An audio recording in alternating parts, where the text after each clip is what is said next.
The NFL playoffs have been on fire so far. On Saturday, the 49ers blew out the Seahawks to kick off the wildcard round, but the 4 games since then have been incredible. The Jaguars came back down 27-0 to defeat the Chargers on a last-second field goal. The Dolphins played much better than anyone expected, nearly upsetting the Bills in Buffalo.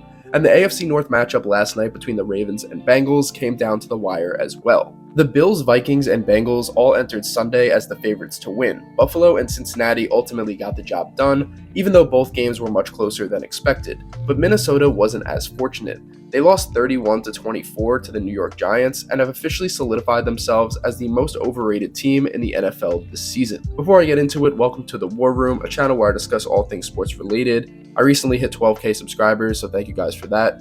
But subscribe to the channel if you're new anyway, and let's get straight to it. When I uploaded my playoff predictions a few days ago, I said I was picking the Giants to win because the Vikings haven't given me a reason to believe in them. Even though they finished the regular season 13-4 and just 1 game behind the Eagles for the number 1 seed in the NFC, I felt like it was pretty obvious they were frauds heading into the playoffs, and now we know that to be true.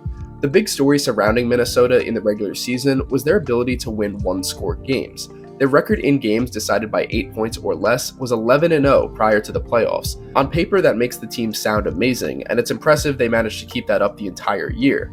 But when I break down these one-possession games and look at the 4 losses they had, I feel very confident in saying the Vikings were one of the worst teams to make the playoffs this season. I know from a fan perspective that makes me sound like a hater who's not giving them credit, but like always, I will back up my claim. Out of the 11 one-possession wins they had during the regular season, only 4 of them came against teams who finished the year above 500. The other 7 wins came against the 7-10 Saints, 3-14 Bears, 4-13 Cardinals, 8-1 Commanders, 8-9 Patriots, 7-10 Jets, and 4-12-1 Colts. Since none of these 7 had a winning record, obviously none of the teams jump out at you as impressive wins that prove how good Minnesota is.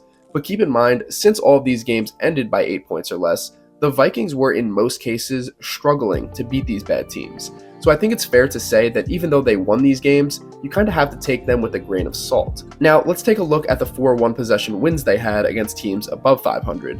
The 9-8 Lions, the 9-8 Dolphins, the 13-3 Bills, and the 9-7-1 Giants. But the thing is, most of these wins weren't that impressive either. For example, in Week 3 versus the Lions, the win probability was 93% in favor of Detroit right before the 2-minute warning in the 4th quarter.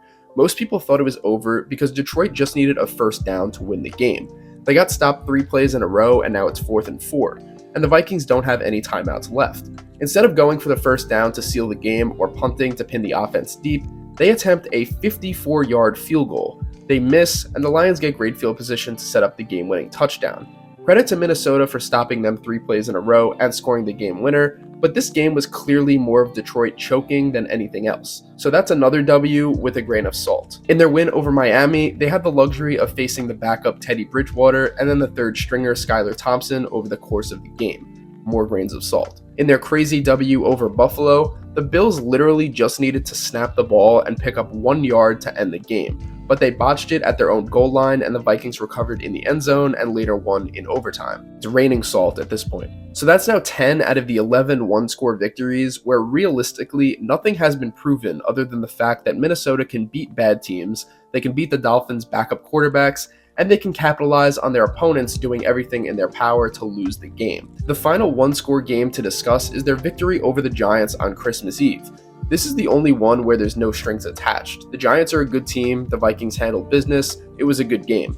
But of course, with the way sports are, everything comes full circle, and the Giants are the team to eliminate them from the playoffs in the wildcard round yesterday, so maybe even the Christmas Eve game was a fluke. And just to put the final nail in the coffin, their other 2 wins came Week 1 versus the Packers when Green Bay got off to a bad start to the season, and Week 18 versus the Bears who suck.